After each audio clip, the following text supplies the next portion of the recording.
Varicose veins కి సరైన చికిత్స కోసం సంప్రదించండి ఎవిస్ హాస్పిటల్.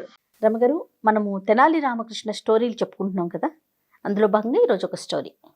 అంటే ఇప్పుడు ఇంకా స్టార్ట్ చేయలేదు, ఇవాళ మొదలు పెడుతున్నాం. ఒకటి రెండు గతంలో చేసాము. అంటే మనం ఏమనుకున్నాం, ఇప్పటి నుంచి స్టార్ట్ సిరీస్ అనుకున్నాం. రైట్. సో తెనాలి రామకృష్ణ మనకి తెలుగు వాళ్ళకి బాగా సుపరిచితుడు. అసలు ఆయన పేరు తెలియని వాళ్ళే సాధారణంగా కనపడరు, పిల్లలకు కూడా తెలుస్తుంది.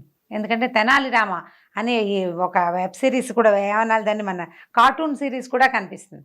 అయితే తెనాలి రామలింగడి కథలు మనం సినిమా చూడడం వల్ల ఈయన బాగా పెద్ద అయ్యాక ఆయన వికట కవి అయ్యాడని తెలుసుకుంటాం. అయితే మా చిన్నప్పుడు ఒక కథ ప్రచారంలో ఉండేది, చందమామలో కూడా వచ్చింది. తర్వాత ఈనాడు ఏదో అప్పుడు పేపర్ వచ్చేది, ఈనాడు పేపర్ అనుకుంటా, అవునో కాదో గుర్తులేదు, మా చిన్నప్పుడు వచ్చే పేపర్ 70s. ఆ పేపర్లో ఫస్ట్ పేజీ తొలగిస్తే పక్కన కుడి చేతి వైపు ఒక చిన్న బాక్స్ వేసి కథ వేసేవాళ్ళు. ఒక చిత్రమైన కథలు బాగుండేవి. నేను మీకు చెప్పిన అమ్మవారి ముక్కు మీద వేలు కథ కూడా అందులోది, ఆ పేపర్లోది. ఈ తెనాలి రామకృష్ణుడు కథలు చాలా ఇంట్రెస్టింగ్గా ఉంటాయి. జనరల్గా అందరికీ తెలిసినవే, కొన్ని ఏమైనా తెలియనివి చెప్పగలనేమో చూద్దాం. ఈ తెనాలి రామకృష్ణుడి సంగతి ఎట్లా చెప్తారంటే, తెనాలి రామలింగడు ఈ తెనాలి అనే గ్రామం, కృష్ణా తీరంలో తెనాలి అనే ఊరుంది. అవును, మనకు తెలిసిందే కదా, గుంటూరు దగ్గర. తెనాల్లో బోల్డ్ అని రకరకాల వస్తువులు, బంగారపు వస్తువులు చాలా బాగా చేస్తారు, ఫేమస్. ఈ పని మనకు తెలుసు. రోల్డ్ గోల్డ్ వస్తువులు కూడా బాగా దొరుకుతాయి అంటారు. సరే, రకరకాల వీటి వల్ల తెనాలి గ్రామం అనగానే ఒక ఆనందం. ఆనందం అదే, ఎవరికి వాళ్ళకి అదే ఉంటుందేమో కదా. మన వైపు ఊరు మన ఊరు అనుకుంటే ఒక సంతోషం, మన వైపే అనుకుంటే ఇంకో సంతోషం. సంతోషాలు ఇవి కూడా సొంతమే అని అనుకుంటే మా బందరేలాగా బాగుంటుంది, మాది తెనాలి అనుకోవటం. అయితే ఈ తెనాలి ఊళ్ళో ఈయన ఒక బ్రాహ్మణ కుటుంబంలో జన్మించారు, తెనాలి రామకృష్ణ. అయితే రామకృష్ణుడు అతని పేరు, కొంచెం అల్లరి వాడట. ఇప్పుడు మనం హైపర్ యాక్టివ్ పిల్లల్ని చూస్తున్నాం కదా, అట్లాగే హైపర్ యాక్టివ్. ఎలాంటి హైపర్ యాక్టివ్ అంటే, ఎవరికైనా ఒక నిక్ నేమ్ పెట్టేవాట అతను చిన్నప్పుడు. ఎలాంటి వాళ్ళకైనా నిక్ నేమ్ పెట్టడానికి సిద్ధహస్తుడు ఈ రామకృష్ణ గారు. అప్పటికి పెద్ద వయసు కూడా లేదు, ఓ 14-15 ఏళ్ళ వాడు. అయితే అతని మొహం ఎప్పుడూ నవ్వుతూ ఉండేదట, యాక్టివ్గా ఉండటం. ఎవరు కనపడితే వాళ్ళతోటి ఏదో ఒకటి మాట్లాడేసి చెణుకులు విసిరి నవ్వించేయటం, అట్లా సరదాగా అల్లరిగా ఉండేవాడు. అయితే ఒకసారట అతను ఒక చెరువు గట్టును తిరుగుతుంటే స్నేహితులతోటి బిళ్ళంగోడు ఆడుకుంటున్నట్టు. ఆడుకుంటుంటే ఒక యోగి ఆ దారిలో నడిచొస్తున్నారు. బిళ్ళంగోడు ఆడేటప్పుడు చాలా ప్రమాదకరమైంది బిళ్ళంగోటి ఆట. ఎవరికైనా తెలుసా? మాకు తెలుసు అని చెప్పాలి జనాలు. పొడుగడ ఇంత కర్ర ఉంటుంది, ఇంత కర్ర, కార్నర్ లో కొడతారు, చిన్న కర్రని చెక్కుతారు. పొసలు చెక్కి ఏం చేస్తామంటే నేలలో ఒక చిన్న గొయ్యి తవ్వి, చిన్నది అంటే ఇది గుర్తుంటుంది అనమాట, ఇలా పెడతారు. ఈ చెయ్యి ఈ కొలతలో ఉండాలన్నమాట ఆ గుంటకు అడ్డంగా ఈ కర్రని పెడతారు, చిన్న పొట్టి కర్రని. ఈ పొడుగాటి కర్ర ఉంది కదా, ఇంత ఉంటుంది, మూరెడు కర్ర. ఈ మూరెడు కర్రని పట్టుకోవటమును, దీని ఎడ్జ్ మీద కొడితే అది పైకి లేస్తుంది. ఆ లేచిన దాన్ని కర్రతో కొట్టాలన్నమాట పైకి. చాలా టాక్టిస్తో కూడుకున్న ఆట. మనకి ప్రమాదం ఎక్కడవుతుందంటే, ఈ కింద కొట్టినప్పుడు పైకి లేచిన కర్రని మనం కొడితే దాని మీద మనకి కంట్రోల్ ఉండదు, అది ఎక్కడికైనా వెళ్తుంది. చాలా మందికి ఈ ఊళ్ళల్లో కళ్ళ దగ్గర ఇక్కడ దెబ్బలు ఉంటాయి. ఈ గుంట మీద నుంచోవడం కోసం ఈ పుల్లకి ఏం చేశారు, 2 కొసలు కొద్దిగా నున్నగా చిక్కుతారు సన్నగా. ఆ పదునైన భాగం కనుక అంత పదునుగా ఉండదు, కానీ దూరం నుంచి విసురుగా తగిలినప్పుడు భలే ప్రమాదకరమైన దెబ్బ తగులుతుంది కదా. కర్ర ముక్కలు సాధారణంగా తుంగ కర్రలు ఉంటాయి కదా, వాటితో ఆడేవాళ్ళు. బెల్లంగోడు, అవును, గోటీ బిళ్ళ అంటారు, బెల్లంగోడు గోటీ బిళ్ళ కూడా అంటారు. అయితే ఈ బెల్లంగోడు ఆడుతున్నారు చెరువు గట్టు మీద. బెల్లంగోడు ఆడుతుంటే ఒక కుర్రాడు కొట్టేసరికల్లా ఆ దారిలో ఒక యోగి ఒక ఆయన నడిచేస్తుంటే ఈ తెనాలి రామలింగ ఏం చేశాడంటే, ఆయన కనపడి తెలిసింది ఈ ఎగురుతున్న కర్రపుల్ల ఆ వచ్చే మనిషికి తగిలే అవకాశం ఉందనుకు, నేను తప్పుకో అని అరిచాడట. అరిచేసరికల్లా ఎక్కడి నుంచి అన్నట్టు యోగి, అక్కడి నుంచే అని చెప్పాడు అనమాట సరదాకి. ఎక్కడి నుంచి తప్పించుకోవాలి, ఎక్కడి నుంచి అని ఆయన అడిగితే, అక్కడి నుంచే అని చెప్పాడు. తప్పుకోమనేసరికల్లా ఈయన కొద్దిగా పక్కకి తప్పుకున్నాడు, బెల్లంగోడు పక్కకి వెళ్ళిపోయింది. వెళ్ళేసరికల్లా ఆయనకి ఎక్కడి నుంచి అనగానే నవ్వొచ్చిందనమాట. ఎంత బాగా మాట్లాడుతున్నావో నాయనా, నీ పేరేమిటి అని అడిగితే ఇగో ఫలానా పేరు అని. ఇతను నవ్వుతూ, ఇది హాస్యాస్పదంగా మాట్లాడతాడు కదా, ఏమంటే మొహం మీదకి కర్ర వస్తోంది, అది కనపడదు అనుకోండి, కానీ ఎవరైనా ఇంతమంది పిల్లలు ఆడుతున్నారు, బెల్లంగోడేమో తప్పుకోమంటున్నాడేమో అని మీకు అర్థం కావాలి కదండి, ఎక్కడి నుంచి అంటారంటే, అది కాదు నాయన, ఇక్కడి నుంచి తప్పించుకున్నా. నా మొహానికి దెబ్బ తగలాలని గనక రాసుంటే ఇక్కడి నుంచి తప్పించుకుంటే నేను ఆ గేదెకో అడ్డం వెళ్తా, అది పొడి చేస్తుంది. లేదా ఏ గోతులోనో పడతా, లేదా పట్టు తప్పి పక్కనున్న చెరులో పడచ్చు, కాలువలో పడచ్చు. దేని నుంచి తప్పించుకోగలను నేను? ఈ దెబ్బ నుంచి తప్పించుకున్నా. దెబ్బ పడాలని గనక నా ముఖాన రాసుంటే, అంటే మాస్టర్ ప్లాన్ కనుక అదైతే, దీని నుంచి తప్పించుకుంటే ఇంకోటి తగులుతుంది. అందుకన్నానంటే మీరు భలే మాట్లాడతారండి అన్నాడు. నువ్వు కూడా బాగా మాట్లాడుతున్నావు, ఏమిటి నీ పేరు కనుక్కున్నాడు. ఏమొచ్చు నీకేమైనా సంస్కృతం వచ్చా, తెలుగు వచ్చా అని కనుక్కొని, నీ ముఖంలో ఒక విశేషమైన ప్రజ్ఞ ఉందో, రా నాతోటి రా అని ఆయన తనతో పాటు తీసుకెళ్ళాడు. ఈ రామకృష్ణ ఏం చేశాడు, కుర్రాడు కదా, మీరు ఎక్కడి నుంచి వస్తున్నారు ఏమిటి ఏదో అడిగాడు. మా ఇంటికి రండి, మా అమ్మ అన్నం పెడుతుంది మీకు అన్నాడు. సరే వాకిట్లోకి తీసుకెళ్ళి అరిటాకు కోసి ఆయనకి అన్నం పెట్టించాడు వాళ్ళ అమ్మతోటి. ఆయన అన్నం తిని ఏం చెప్పాడంటే, అయాచితంగా అన్నం పెట్టావు, నీకు ఒక సలహా, ఒక మాట చెప్తానని ఒక చిన్న దేవీ మంత్రాన్ని ఉపదేశించాడట. 1000 సార్లు దీన్ని జపించు. నువ్వు గనక జపిస్తివా నీకు దేవి ప్రత్యక్షమై నీకు కావాల్సింది ఇస్తుంది అన్నట్టు. అయితే వాళ్ళ అమ్మ అందుట, మా వాడికి కుదురులేదు నాయన, మంత్రాలు జపాలు ఎక్కడ, ఆ సంధ్యావందనమే చచ్చి చెడి ఎలాగో చేస్తాడు, వాడికి కుదురులేదు అంటే, కుదురు రావడానికే కొన్ని జరుగుతాయి,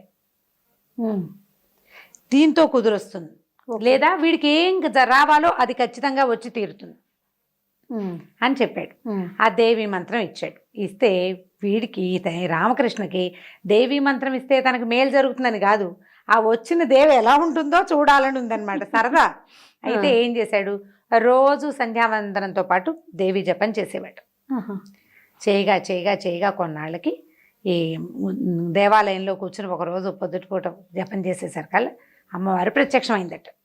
1000 తలలతోటి, అన్ని తలలే, పెద్ద శరీరం. అంటే ప్రత్యక్షం అంటే సశరీరంగా అయ్యి ఉండదు, ఆయన కనపడింది. 1000 తలలున్నాయి. తలలుండేసరికి పక్క పక్క పక్క పక్క నవ్వాడు రామకృష్ణ. నవ్వేసరికల్లా ఆవిడికి అర్థం కాల, అమ్మవారి ప్రత్యక్షం అయితే దండం పెడతాడు ఎవడైనా, ఆనందంలో తబ్బింపు అయిపోయి దుఃఖపరవశుడైపోతాడు, ఆనంద పరవశుడై దుఃఖానికి లోనవుతారు. వీడేమిటి నవ్వుతాడు, విరగబడి నవ్వేస్తున్నాడు, మూతికి చేయడం పెట్టుకుంటాడు, నవ్వాగదు, పొట్ట పట్టుకున్నాడు, కడుపులో నొప్పి పుట్టేస్తుంది నవ్వుకి. నవ్వితే అంత నవ్వడానికి ఏముందిరా, నువ్వు జపం చేసావు, నేను వచ్చాను, ఏదైనా అడుగు, నీ కోరిక తీరుస్తాను.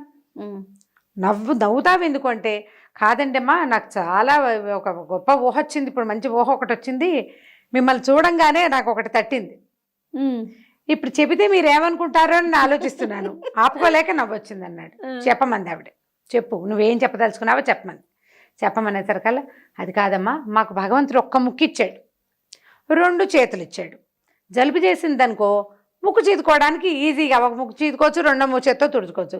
నీకు 1000 ముఖాలు ఉన్నాయి, చేతులేమో 2 ఉన్నాయి, కర్మగాలి నీకు కానీ జలుబు చేసిందనుకో, ఈ 1000 ముఖాలని 1000 ముక్కుల్ని నువ్వు ఎలా తుడుచుకుంటావు 2 చేతులతోటి అనేసరికి ఆవిడ కూడా నవ్వొచ్చింది. ఊహించిందనమాట ఆవిడ ఇప్పుడు ఏం జరుగుతుందని.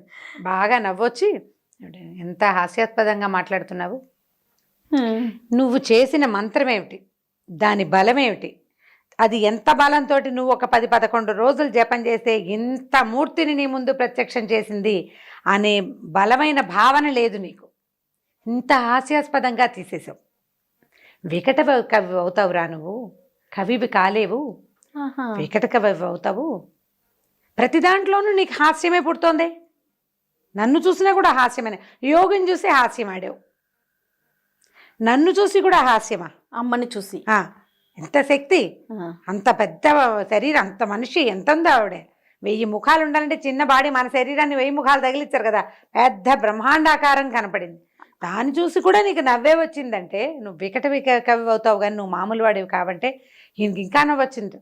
ఎంత మంచి పేరు ఇచ్చావు నాకు, ఇటు నుంచి చూసినా అటు నుంచి చూసినా ఒకటే పేరు వస్తుంది అన్నాడు. వికట కవి రాసామనుకో, ముందు నుంచి వెనక నుంచి వికట కవే ఉంటుంది, తిరగేసి చూసినా మరగేసి చూసినా ఒకేలా ఉండే పేరుని భలే ఇచ్చావమ్మా, నాకెంత నవ్వు వస్తుందో నువ్వు అంత నవ్వు గొలిపే పేరు ఇచ్చావన్నాడు. దానికి కూడా నవ్వుతావురా నువ్వు అని ఆవిడ ఆశ్చర్యపోయింది. ఈ పేరుతోటే ప్రఖ్యాతుడు అవుదుగాని నువ్వు, అవును అని చెప్పి 4 చాపు, నోరు తెరిచి 4 చాపమందట, 4 మీద ఒక బీజాక్షరం రాసింది అని చెప్తారు. మామూలుగా దేవి బీజాక్షరాలు ఉంటాయి, ఒకే ఒక అక్షరం సరస్వతి బీజం ఈయనకి అనుగ్రహించింది అమ్మవారని చెప్తారు. ఒక్క బీజాక్షరాన్ని 4 మీద గంటంతో రాశారట. ఓకే. ఆ ఒక్క బీజాక్షరంతో రామకృష్ణుడు ప్రఖ్యాతుడయ్యాడు వికట కవిగా. వికట కవిగా. వికట కవి అంటే మామూలుగా మనకి నవ్వొచ్చే రకరకాల మాటలు, చెణుకులు, మాటల మాంత్రికత్వం ఒకటే కాదు. ఆయన రాసిన అత్యద్భుతమైన మహాకావ్యం ఏమనాలంటే ఒక పద్యకావ్యమే పాండురంగ మహత్యం. ఎంత పరమాద్భుతమైన పద్యాలంటే అందులో ఉన్నవి చెప్పుకుని తీరాలి. పాండురంగ మహత్యం పాఠం చెప్తామని ఎవరైనా దొరికితే పరిగెత్తుకుంటూ వెళ్ళి వినడానికి రెడీ. నేను అంత బాగుంటుంది. నేను కూడా చిన్నప్పుడు మధ్యలో కొంత భాగాలు నిగమ శర్మ కథ అవన్నీ చదువుకున్నాం, కొన్ని చదివాం. అంటే మా డిగ్రీ క్లాసెస్లో కొన్ని సంవత్సరానికి ఒకటి చొప్పున ఏదో పెడతారు. ఓకే. నిగమ శర్మ నిగమ శర్మ ఉపాఖ్యానం ఒకటి ఉంటుంది, అది చదువుకున్నాను నేను. ఎంత బాగుంటాయో పద్యాలు. ఇది తెనాలి రామకృష్ణుడు సరదా సంగతులు తెలిసిన వాళ్ళు ఇంత కావ్యం ఆయన రాశాడంటే నమ్మలేనంత పరమాద్భుతంగా ఉంటుంది.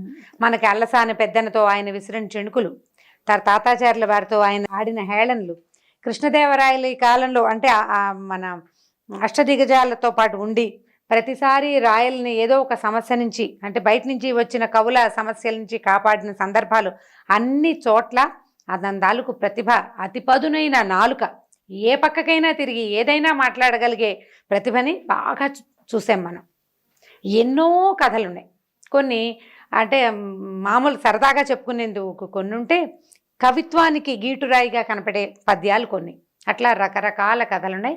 ఈ 1000 తలలు 1000 ముక్కులను ఎలా చీదుకుంటావో అని అమ్మవారిని అడిగిన కథ ప్రాముఖ్యంలో లేదు. జనాలందరికీ మేకను బలేశారన్న కథే బాగా తెలుస్తుంది. ఈ కథని చెప్పచ్చు పిల్లలకి. స్టార్టింగ్ పాయింట్ ఇది.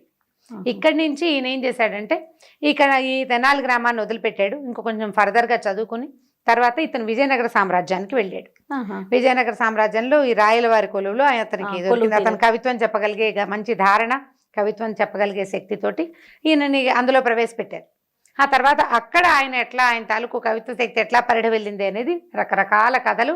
ఆయన కవిత్వం కంటే ఆయన అల్లరి చెణుకులే మనకి బాగా గుర్తుంటాయి. అవన్నీ కూడా తెలివిగల విషయాలే కానీ తెలివితేటలు, ఆటకాయితనం అని అనుకోవడానికి వీల్లేదు. అవును అవును, ఆటకాయితనం కాదు.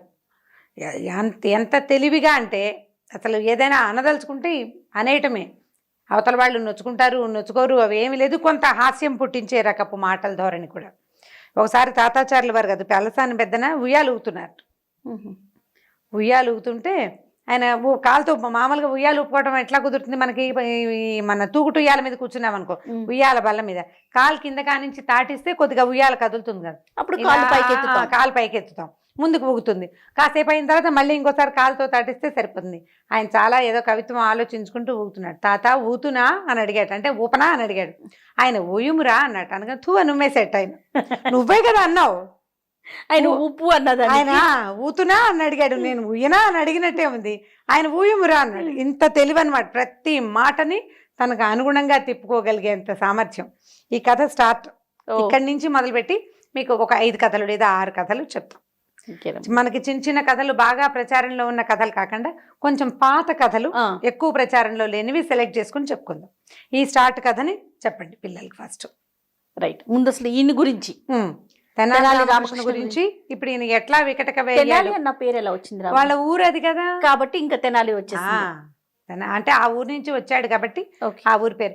మన చాలా ఇంటి పేర్లలో ఫలానా ఊరు వారు అవటం వల్లే ఆ పేర్లు ఉంటుంటాయి. అవునవును, అట్లా వచ్చిన గుర్తింపులో ఇది ఒకటి అనమాట. రైట్. ఓకే రమ్మ గారు, నెక్స్ట్ వీడియోస్ లో మనం స్టోరీస్ లోకి వెళ్దాం ఇంకా. ఓకే, నమస్తే. నమస్తే.